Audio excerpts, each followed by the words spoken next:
Labadiena jaunajā ātrajā pārskatā par galdu hokeju. Šis ir spēcizlaidums galdu hokeja sarunām, kurā man ir pievienojies Mikus, kurā man pievienojies Rainers, un es, Kārlis Balodis. Mums bija paredzēts Jānis, bet viņš šī brīdī tiek galā ar mājaslietām. Mēs šodien gribam paskatīties un atskatīties uz Rīgas kausu, kamēr viņš vēl karsts, kamēr viņš vēl tikko visiem ir sirdī, vēl dziļa sāpe vai liels uzvars. Čau, Žeki! Čau! Čau! Sāksim ar pašu pirmo un pašu galveno. Rainer, apsveicam tevi ar kārtējo uzvaru. Paldies! Paldies! Kāds pašam sajūtas jau pēc turnīra? Ja pagājušajā gadā es biju šausmīgi priecīgs par savu performanci, par turnīru uzvaru, tad šogad es jūtu tādu kā atvieglojumu, ka tas ir beidzies. Ok, kāpēc? Es nezinu, es biju ļoti sastrasojies, man šķiet. Es redzēju to, ka man atlidē finālā pirmajā kārtā, kā ja tu paliec top 4 fināla līgā, tu izlaiž 16. finālu. Un es skatos, ok, atlidē fināls. Jābūt Matancam, ok, viņš tur pamocījās 7 spēlēs ar Džeku no Igaunijas. Domāju, Matancos pretī būs pirmā kārta un šausmīgi būs jāiespringt. Bija jāiespringt, es jūtu, ka es biju kaut kā baigi nemierīgs, tāds ļoti stiff, vai ne? Bet beigās es varēju savākties un paņemt šo sēriju 5 spēlēs. Ok, malacis, ļoti labi. Mik, kā tev gāja turnīrā?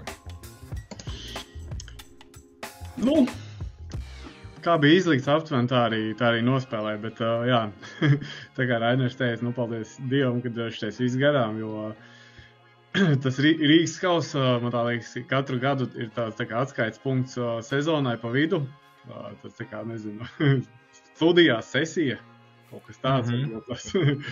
Un, jā, Rīgas kaus kā jau katru gadu nav viegls, tas man tā liekas tiešām grūtākais turnīrs pasaulē uz doto brīdi pēdējos gados, un bišķiņ vajadzēja iespringt, lai tiktu no grupas ārā, pēc tam vajadzēja iespringt, lai tiktu ārā no pusfināla grupas, bet, jā, pēc pāris gadu pārtraukuma tikko arī svētdienā uzspēlēt.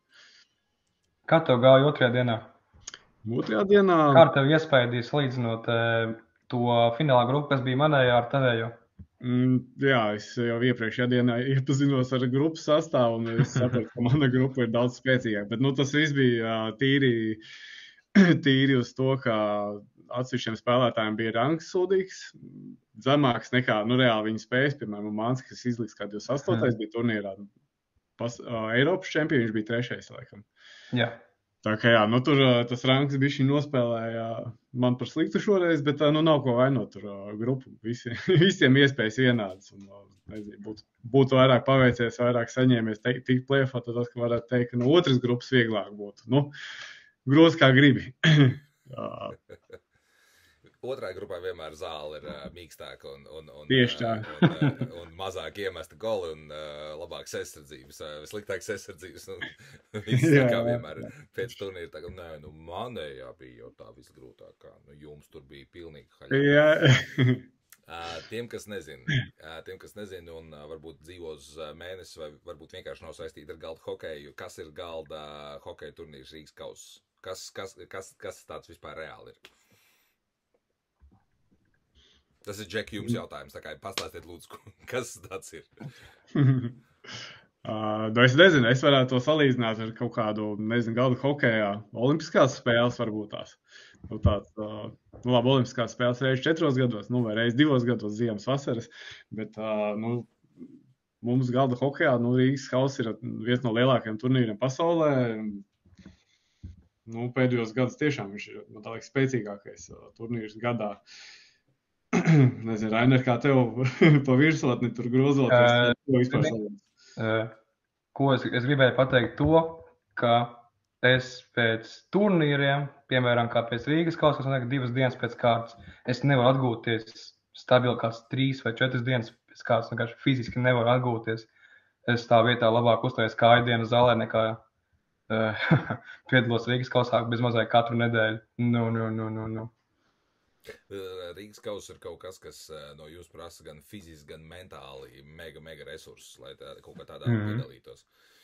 Rīgas kauss ir pasaules supertūras posms, un tas šobrīd pulcē laikam visspēcīgākos spēlētājs pasaulē, ja mēs varbūt neatskaitam pasaules čempionātu vai Eiropas čempi sezonas nogalē, tad vismaz sezonas ietvarā šis te ir visspēcīgākais turnīrs, kurā šoreiz arī bija no top 10 spēlētājiem pasaules reitingā 7 bija šeit un spēlēja. Papildu informācijai 30 no top 50 un precīzi 50 no top 100. Reāli spēcīgs sastāvs. Es, diemžēl, nebiju. Bet, Rainer, es tev gribu apsveikt ar vēl vienu lietu. Tev ir bijis, izskatās, vismaz laikam, otrajā dienā labākā aizsardzība. Jā. Es pēc turnīra to pamanīju. Man aizsardzība parasti ir... Viņa nav laba. Šoreiz tev viņa bija labākā.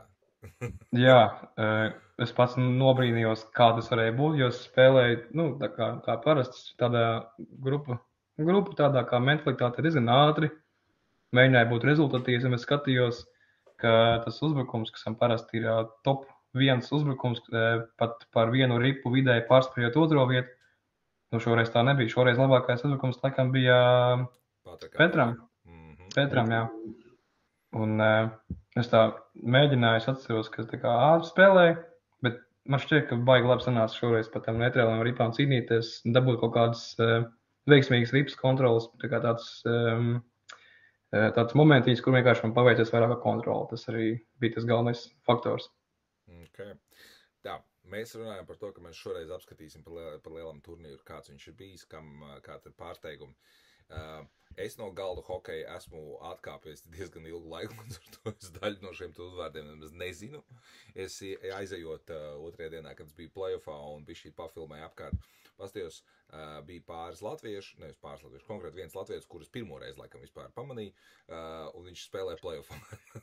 Līdz ar to es sapratu, cik ļoti esmu izkrits ārā. Tu domā par Jēkabu?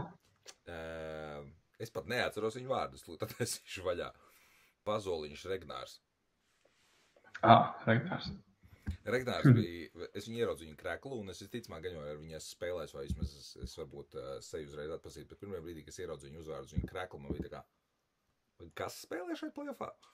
Un es sapratu to, ka es vispār izkrīts ārā no šī visi. Brīnišķīgs turnīrs, ļoti ļoti labi norganizēts, nebija pārsteigumu. Visi nospēlē tieši tā, kā viņiem jānospēlē. Un, kopā tiek vien nākamreiz. Un tiek vien nākamgad. Bet jā, šogad tiešām tāds mietpilsonisks turnīrs. Vispār nebija tāds nekas. Es nemaz nepamanīju to čalu, ko tu pieminēji, ko izcelt. Bet tad liela pārsteiguma vispār nebija. Un tāda liela izgāšanās arī nebija. Kā tur Oskars tur nosēja LVM sēriju, tur zaudēja kā būdams kā overwhelming favorīts pret LV. Tu esi uzvarējis turnīru un mēs tev varam apsveikt podcastu laikā. Tā kā, we had that. Tātad Laksdiņš atnāca no 3-1. 4-3 vinēja playoff. Tas man vismaz no statistikas izskatās insane. Matancevs riktīgi nomocījās ar Timūru. Kas jums vēl no playoffiem 16 daļās? Par to pašu Sandi. Pēc pirmajām 4 spēlēm gribējās jau domāt, ka viņš jau tur viss jau cauri, bet es klusībā cerēju, ka viņam izdosies un viņam izdevās.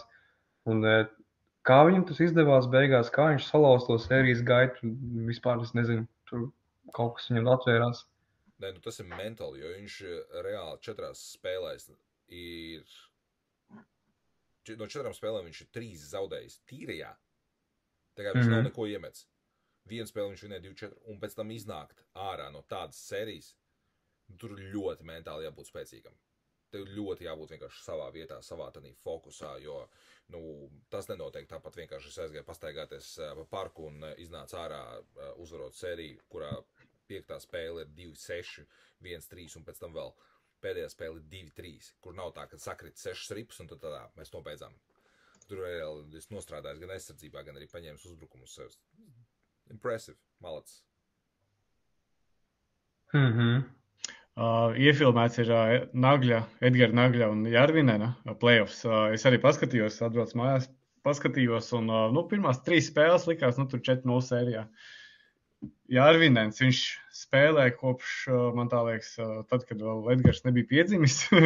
Viņš ir sens spēlētājs, un viņš parādīja, ka var cīnīties, viņam tāds galīgi netipisks galda hokejs ir. Vecās viltības, kas mūsdienu galda hokejā vispār, man tā liekas, nezinu, kurš tāds izmanto. Kaut ko uzbrukt no kreisā, paraust labo metpataisno. Kaut kādas šos āķīšus.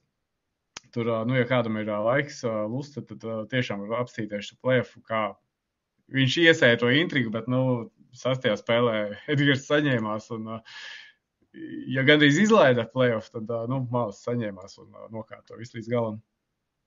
Okay. Jā, un ko es vēl 2 latviešu playoffs, Reķis Riekstiņš, Reķis šogad, tāds interesants spēlētājs, viņš var vienā turnīrā riktīgi izšaut un otrā riktīgi nolaist luni. Bez 2. līgā Latvijas kausā. Un, paskatoties 4-0 sērijā pret Rolandu, vēl pēc tam 2 sausās. Jākabs bija normālā. Tā kā nezinu, kā to nosaukt haipā. Un pēc tam nākamajā kārtā arī Matancev. Kas ir? Viņš arī ļoti maz iemeta tajā pirmajā kārtā. Otrajā kārtā viņš Matancev vinnēja? Gandrīz 3-4. Pārējais. Jā, jaunākajā Matancevam zaudēja. Tā kā no Jēkaba visi kaut ko var sagaidīt, gan otro līgu, gan, nezinu, pārsteigums. Tur no Jēkaba tajā spēli, tas Reķa Matancev spēle 7. Tā bija insane. Viņi bija, Reķis bija priekšā, viņš bija riktīgi priekšā, un Matancevs pēdējās minūtē, laikam, vai pēdējā pusotrā minūtē izvilka ar kādiem 3 vārtiem. Tā spēle bija tā kā, es filmēju otru 7. spēli, un es tā kā, ka man vajadzēja pagriezties uz turienu un iet uz turienu, jo tur notika actions, tur bija oga. Tā. Varbūt nebija tā kā otrādā, ka bija, ka vadībā 4-1 ir vai 4-2 Ukraiņas? Man liekas, ka nē, jo es atceros tieši to, kad man liekas, ka Reķis tieši bija priekšā, un es tieši tā paskatījos, viņam labi iet, un tad Ukraiņi sāk kliegt. Vienkārši vienu pakaļ otram. Man liekas, ka tā, bet es varu kļūdīties absolūti. Jēkab, ja tu skaties šito, tad ierakst komentāru, kā tā bija. Lūdzu. Kas mums ir no 8. fināla? Te mūs tā, 8. finālā. Pareizi? Čempions, Eiropas čempions pievienojās, jā. Caits vinnēja Nagli 4-2, tur arī diezgan rezultatīvi gāja vaļā. Lagzdiņš izšāvs pulveri, vispār bez šancēm, man tā liekas, Petram pakāsa 0-4, un tur spēlēs arī diezgan lieli rezultāti. Elvijs, tur 8. fināla MVP Elvijs Siliņš 4-3 uzvarēja Henriksonu, un apmēram kā viņš kāds sērijā vispār tā dinamika, 1-0 Henriksons, 2-1 Elvijs, 2-2 izlien Henriksons, 3-2 Elvijs, 6. spēle pagarinājums, Henriksons izvelk un pēdējā 7. spēlē Elvijs 5-2 uzvar. Ja tam tas overtime goals 6. spēlē, tā bija veiksmīta. Kaļaviņa? Jā, tā bija baigā Kaļaviņa. Man liekas, ka beigās taisnība uzvarēja. Iefilmēti, jāapskatās, vai man ir video, tad es viņu kaut kur ielikšu tagad fonā. Man liekas, ka varbūt es pat viņu filmēju. Varbūt arī ne. Bet, malec. 4. fināls. Jā, Raivīti izrunājām. Rainer par sevi pakomentē. Pirmo spēli pakās.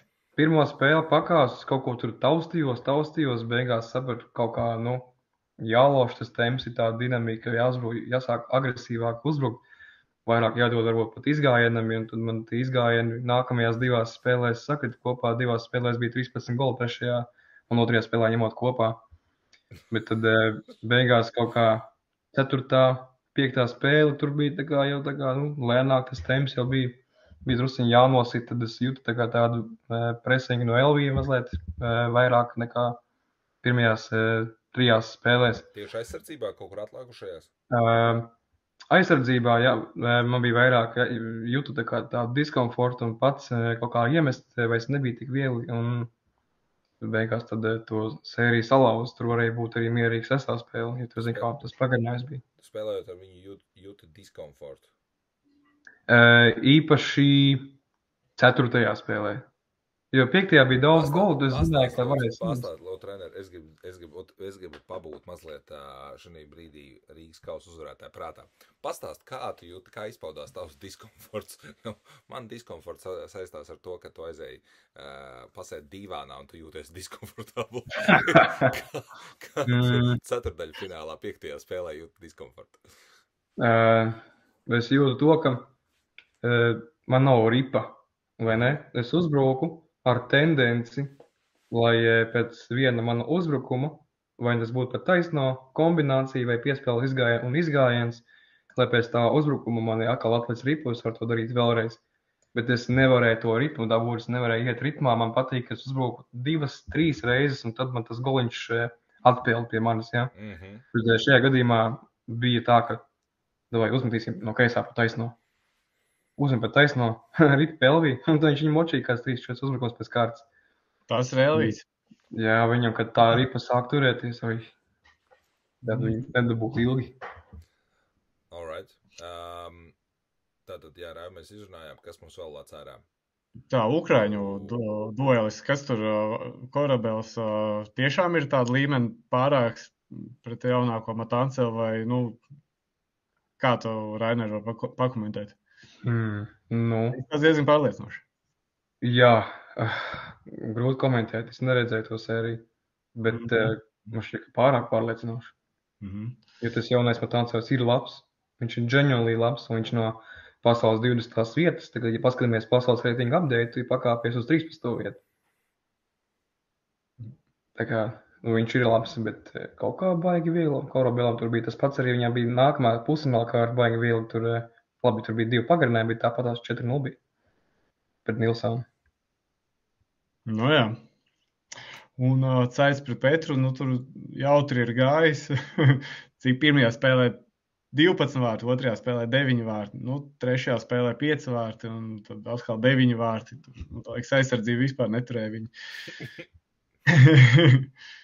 Es tagad sapratu to, ka viņam tur vispār, diezgan parocīgi gāja. Meci grib, es iemetīšu vairāk. Es skatos, Edgaram arī ir pat ar šo vietu ir bijis ļoti fun. Spēlēju 4-7, 4-10, 0-1 un 4-5. Dinamika ir izcila. Vienkārši izcila priekš 3. vietas spēles. Jā. Žēl, ka nav iefilmēts. Pusfināla. Jaunais čempions paņem vecā čempiona, paņem aiz rociņas un parāda, kā ir mūsdienās jāspēlē. 4-1. Neteikšu, ka nenormāli pārspēku, bet tu esi diezgan pārliecinoši viņu vinnējis play-off sērijā. Man iekrita acī pirmā spēle. Es nezinu, kā tu vēl biji uz vietas, vai jau biji projām, bet pirmā spēle fināls paiet minūte. Un, ko Caits teica? Vai pietiks vai ko? Tu domā par pusfinālu pirmo kārtu? Pirmā spēle tev ar Caits un pirmā minūte. Es nenotaimoju, cik ilgi gāja tā spēle, bet man šķiet, ka bija zem 90 sekundēm. Jā. 1 minūte bija, bet starp minūti pusotru un spēle jau beidz. Viņš pārtrauc. Jā. Okay. Bet otrajā viņš vinnēja. Pārējās spēles arī diezgan sīvi gāja. Tādos stūros, izgājiens met, es jau domāju, es noriskēšu vairāk, tā kā pa vidiņu pastāvēšu kaut uz 2-3 milimetriņus to novis pusi. Viņš tur tāpatiem. Tā kā ļoti precīzi bija. Bet, tad, ja mēs paskatāmies 3. un 4. spēli 3-2 un 4-3, viena no tām spēlēm Edgaram bija jāuzķer, jo 3. spēlē viņš bija vadībā 2-0, un es nemaldos pusotras vai minūtes laikā iemet 3 golus un klusumā iemet kokosa pasīvā kastē. Pusminūtē, kaut kāds 20 sekundēs iemet 2 golus. 1-2, 3-2. Jā, un 4. spēle. Pēdējā sekundē klusumā iemet izgājienu kāja nūja stūrī, kas bija aizsegts. Un tad jau bija 3-1, un es jau jūtu to emocionālo pārsvaru, ka man ir, kas man līdzās, vai jāpaņem tātad 5. spēle un viss jābeidz šī sērija. Bet tur varēja būt 2-2, tur vajadzēja būt 2-2. Kā tad būtu bijusi sērija, varbūt pat 7 spēles. Būtu ļoti interesanti. Kad jums nākamais duels ir? Oi, Latvijas čempionāts. Solīja, ka būs? Jā, Edgars būs. Svīdišos viņš nebūs pašķiet. Nebūs, ok. Baigi interesanti, reiz pusgadā jūs tiekaties, un tad vienā Eiropas čempionā viņš tevi 4-0. Tagad var redzēt, kuram ir kurš turnīrs. Eiropas čempions ir viņa turnīrs, Rīgas kausa tavējs. Redzēs, kas Latvijas čempions būs. Rainers 4, Korabels 2, bet es arī finālu paskatījos. Pirmā spēle vispār likās, tur aizies pa diedziņu. Otrajā spēlē 5-4 pagarinājums, trešajā spēlē 5-1 Rainers atkal izvirzās vadībā. Atkal liekas, jāaiziet tai spēlē. 5-4 atkal sērijā neizšķirts, un 6. spēle, sanāk, 5. spēle, varbūt tās 5. var pakomentēt, jo tur notika kaut kas interesants. Es varu ātri visu izkomentēt ļoti strauji tā. Pirmā spēle, es speciāli spēlēju ātri, paskatīšos, kas notiks, viņu pārsteigšu, jo es jau neesmu spēlējis viņu lēnā. Spēlēju ātri, kaut baigi labi kombinācijas iekšā, labi, forši. Otrajā spēlē ar tādu pašu vaibu iesāku, tādu pašu mūdiņu, labi, izēja 3-0 vadībā, bet Korabelam ir tāda īpašība kā Borisovam, ka viņš var samest 3 šaibas, ne no kurienes. Viņš iemet vienu, uzvar iemetienu, padod izgājienam, iemet vēl vienu, un viņš ļoti ātri var izlīdzināt vai iziet vadībā. Un tur es pie 3-0 vadības es nenoturēju to ripu. Man šķiet, ka vajadzēja drusiņu nospiest lēnāk to tempu, tad varētu arī būt pat 3-0, 2-0 sērijā. Nu labi, tad trešo spēles īpaši neatceros, bija 5-1, nevarēšu nokomentēt, bet 4. spēle bija kaut kādi 4 vai 5 lead change, vai ne, kad esmu vadībā, viņš vadībā, es vadībā, viņš vadībā, man šķiet, ka man bija tā spēle jāpaņem. Nepaņēma, viņš paņēma. 5. spēlē bija tīri akadēmisks hokejs nosist temps, bet 2-2 bombardēju viņu pēdējās 20 sekundes, un kaut kā, es nezinu, pussekundi pirms signāla, vēl mazāk. Vienkārši uzmetu vārtu virzienā un trāpījās. Tur bija 0,1 sekundi vai pat, bet jūs tur uz vietas skatījāties atkārtojumu, vai ne? Jā, un ieskaitīt gols. Es tieši prasīt, vai jūs skatījāties atkārtojumu. Tur bija pirmais vārdu galda hokeja vēsturē, man tā liekas, ne? Nezinu, ka ir bijis, bet mēs arī, tiek skaties YouTube, te arī varēja apskatīties. Patīt atpakaļ, uzliek palēninājumu un točna, 0,25 ātrumā varēja redzēt, kā ripers čērso līniju, un tad ir tāds pīp, 0,25. Alright. Tas bija toši, kā ar juvelierīti. Iegriez to goliņu, tur vispār nekādi jautājumi nebija. Un pēdējā. Jā, tas bija crazy. Un pēdējā spēle es iemetu 2 golus, ļoti labi. Un viņš vēl pamanās iemest kreiso kombināciju, viņš meta pret manu vārtu tā kā apmali un viņa vārtos iekšā. Es atvainojos viņam, kad zin kā pacēlu, sorry, 3-0 ir. Bet viņš, man likās, viņš atkal ieslēdz to savu otro robu, kad viņš vienkārši čik, ātri 2 goliņas iemet, un tad pēdējās 30 sekundes es vienkārši to aizsardzību maksimāli ātri ņemos drošī, kamēr tur nosargās viņu. Beigās viņš iet ārā no zonas, viņš riskē, viņš gribēja dodas izgājienu, bet nokrita man uz centru. Un zigā, tad, kad tu dzirdi džinglam, kad apstājas mūzika, tu vari vairs neko nedarīt, jo tad paliek mazāk kā 5 sekundes.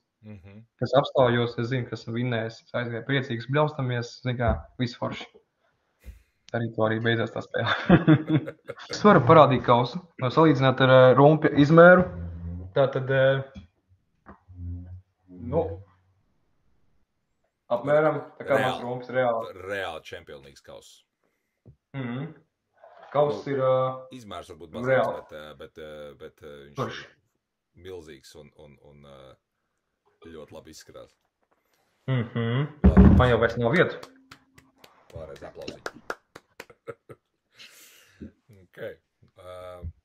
Diezgan intensīvs fināls, tad izklausās tomēr, kad Korobļos Matancevu 4-1 nav tāpat vien paņēmis. Jo viņš arī parādīja diezgan spēcīgu raksturu pret tevi spēlējot. Tā kā... Bet, Miks? jā, pēdējā laikā, arī Eiropas čempionātu ar viņu spēlēju un arī, un tagad, kurš ir spēcīgāks? Ar kur tev vieglāk ir spēlēt? Matancev vai Korobēls sāk palikt grūtāk? Kurš tev? Korobēls grūtāk ir. Tomēr. Jā, tāpēc, ka ar Matancevu ir jāspēlē kā pret spoguli. Es zinu, ka man labāks izgājiens, uz to es vinēšu. Tas ir mans mentalitātes, kad es dodos cīņā pret Matancevu. Pret Korobēlu es nezinu, ko sagaidīt. Viņš ir daudzveidīgāks, viņš ir ātrāks, viņš ir bīstamāks. Matancevs pret viņu pietiek pasīva aizsardzība un izgājiena ķeršana. Un viņš tieši tāpat arī dara tā kā pret mani. Es daru tieši tāpat arī pret viņu. Un man šķiet, ka īstenībā pret viņu man vajadzētu vairāk mest Džonīti. Kaut kādus 2 spēlē, jo viņu var iemest pret viņu. Tā kā vienu golu, tas viens gols pret Matancevu ir zelta vērtē, jo, ja mēs paskatāmies 8. fināla rezultāts pret Matancevu, tad visas uzvaras bija +1.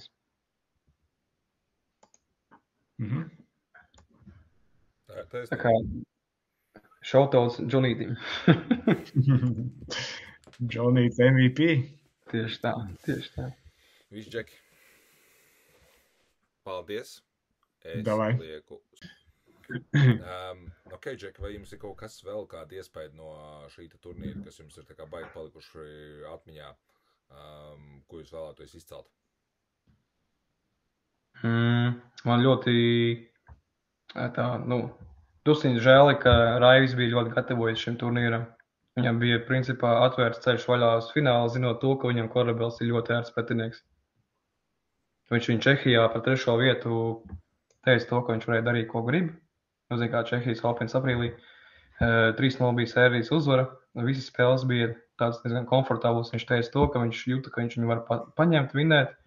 Un viņš paklupoja Zediju Nilsonu. Un tā sērijas gaita, Raivis izvirzās vadībā ar rezultātu 3-1. Es neredzēju 5. spēli, es redzēju 6. spēli, kur minūte līdz spēles beigām Raivis ir vadībā ar rezultātu 4-2. Sāk skanēt džingls, Nilsons iemet golu, -1, un klusam momentā vienkārši bam, bombardē aizsardzību, un viens no tiem uzbrukumiem iekrīt iekšā. Principā pēdējais iespējamais uzbrukums no labā, vienkārši iekrīt iekšā, un overtime 6. spēlē. Es nezinu, kāpēc Edijs to dara, kāpēc viņš tā darīja, viņš iemet čūskiņu. Viņš nekad nav redzējis, ka viņš vajag tur čūskiņas met, bet, un es redzu to sejas izteiksmi Raivis sejā, ka viņš tāds bļāviens. Un es jau redzēju, ka 7. spēlē, vai viņš varēs savākties, nevarēs savākties, un beigās tur Edijam šausmīgi sāk krist iekšā. Un, es principā, es jau zināju to, ka 4. finālā, kad es uzvarēju Elviju, un ja es vinēju Caicu, man būs pēc tam Miglinieks finālā, es jau biju tam noskaņojies. Protams, ja es vinēju Edgaru. Okay. Tad ir viens tāds moments, kuru tu piedzīvoji un redzēji, kā cilvēks principā paņem un izlaida šo sēriju. Vienkārši arī nepaveicās. Viņam nepaveicās, var teikt, jā. Meiku? Kaut kāds viens moments varbūt nebija tāds, bet vispār tā kopējā atmosfēra, kas Rīgas kausā katru gadu ir, un tiešām tas spēlētāji tā kā vienlīdzīgums, kas tur to līmeni arī uztur augstu, tas tiešām ir vērā ņemams. Un šogad bija mazāk cilvēki, 150, cik tur bija galā? Precīzi dalībnieks skaits, bet krietni zem 200. Es šeit, kas viņš 1 bija. pēdējos gados mēs bijām pieraduši kā 200 plus, bet nu, šogad daudz mazāk un negāja varbūt uz rekordu, bet nu, tīri uz negāja uz kvantitāti, gāja uz kvalitāti. Un, nu, tiešām, teiksim, pastoties, kas tur 2., 3. līgu novīnē, 2. līgu Ilgvars, otro līgu Bučeks, Tomas no Čehijas un 3. līgu mūsu vecmeistars Ilgvars parādīja jaunajiem spēlētājiem priekšzīmi. Bet, kur tie vēži ziemā? Jā. Nu, tā kā jā, nu šeit 24. Rīgas kauss, nu, nākamgad pusjubilē. 25. Nākamgad es domāju, ka būs awesome turnīrs. Es ļoti ceru to, kas arī varēšu piedalīties. Mēs tā arī nekam nesagaidīsim tomēr Jāni. Tas nekas, viņš soties pievienosies mums, cerams, nākamajā epizodā, kur mēs filmēsim studijā. Un man liekas, ka tas arī viss. Paldies jums. Viegls atskats, bez nekādām baumām, ar apsveikumiem, bet bez nekādas vajag tāds mandrāžu, tāds asumiņi, kur tā kā, šis bija garšīgi. Bet tas varbūt arī ir labi, kad nebija daudz pārdzīvojumu un daudz kaut kādu liekas problēmas, kas neatiecās uz spēli. Paldies tie, kas skatījās, tiekamies nākamajā reizē. Un kā vienmēr, tiem, kas tikuši līdz šejienai, ierakstam Rainers ir labākais. Un tiekamies nākamajā epizodē. Atā. Čau. Čau. Čau.